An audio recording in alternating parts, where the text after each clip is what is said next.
The lord. యేసుక్రీస్తు వారి శ్రేష్టమైన నామమునకు మహిమ కలుగునుగాక. ఈ దినకాలపు ఆశీర్వాదపు లేఖనము కీర్తన గ్రంథము 103వ కీర్తన 17-18 వచనాలు. ఆయన నిబంధనను గైకొనుచు ఆయన కట్టడలను అనుసరించి నడుచుకొను వారి మీద, యెహోవా యందు భయభక్తులు గల వారి మీద ఆయన కృప యుగయుగములు నిలుచును. ఆయన నీతి వారికి పిల్ల పిల్ల తరమున నిలుచును.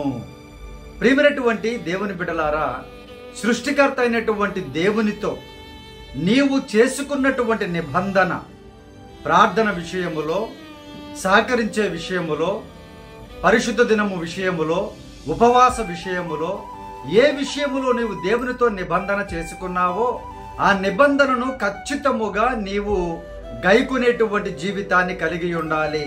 దాని తర్వాత ఆయన కట్టడలను, ఆజ్ఞలను ఖచ్చితముగా నీవు పాటించాలి.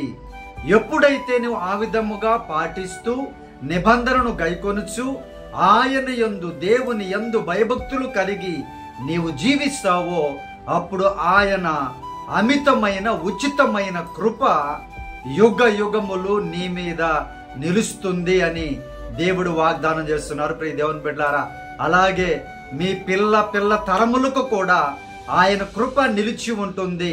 వారు కూడా దేవుని యందు భయభక్తులు కలిగి, నా తల్లిదండ్రులు ఈ విధంగా దేవునితోటి నడిచారు కాబట్టి నేను కూడా ఆ విధంగా నడుస్తాను అని వారు కూడా నిర్ణయం తీసుకొని నడిచినట్లయితే వారిని కూడా దేవుడు యుగ యుగములు ఆశీర్వదిస్తాను అని వాగ్దానం చేస్తున్నారు. ప్రియ దేవుని బిడ్డలారా, దేవుని యొక్క లేఖనము స్పష్టమైనది.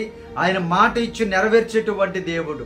ఆయన కృప నా మీద లేదు అని ఒకవేళ నువ్వు బాధపడుతూ ఉంటే, ఇదిగో ఆయన కట్టడలు ఏమన్నా గైకొనడం లేదేమో, ఆయనతో చేసిన నిబంధన నెరవేర్చట్లేదేమో, ఆయనకి ఇస్తానటువంటి బలుల విషయంలో, ఏదన్నా స్పాన్సర్ విషయంలో, ఏదైనా కావచ్చు. ప్రియ దేవుని బిడ్డలారా, ఏదైనా నీ హృదయపూర్వకముగా దేవునితో ఒప్పుకున్నది ఏదైనా చేసుకోకపోతే ఒకవేళ ఆయన కృప దూరం అవ్వచ్చేమో.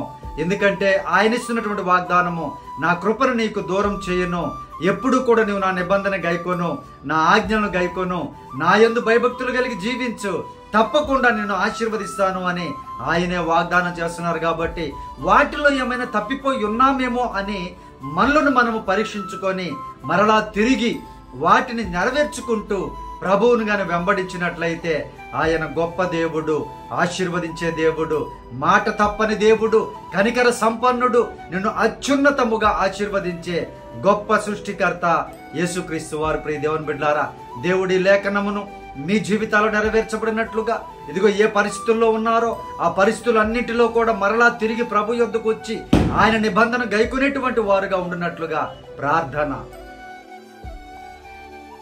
పరిశుద్ధుడా, మా ప్రియ పరలోకపు తండ్రి, అయ్యా నాయన, ఈ వాగ్దానం చూసినటువంటి బిడ్డలు నాయన, అయ్యా మీ కృపలో నుంచి తొలగిపోయి ఉన్నారేమో, మీరే సహాయము చేసి వారిని దీవించండి.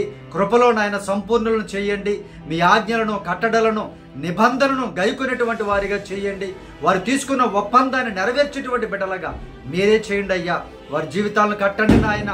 మీరే వారి పిల్లలను మీరే కరుణించి ఆశీర్వదించమని ఈ దినకాలపు దీవెనలతో, ఈ వాగ్దానపు దీవెనలతో చూస్తున్న ప్రతి బిడ్డ మీద యేసుక్రీస్తు వారి శ్రేష్టమైన మెండైన దీవెనలు సమృద్ధిగా కుమ్మరించమని యేసునామమున ప్రార్థించి అడిగి వేడుకొనుచున్నాము తండ్రి. ఆమేన్.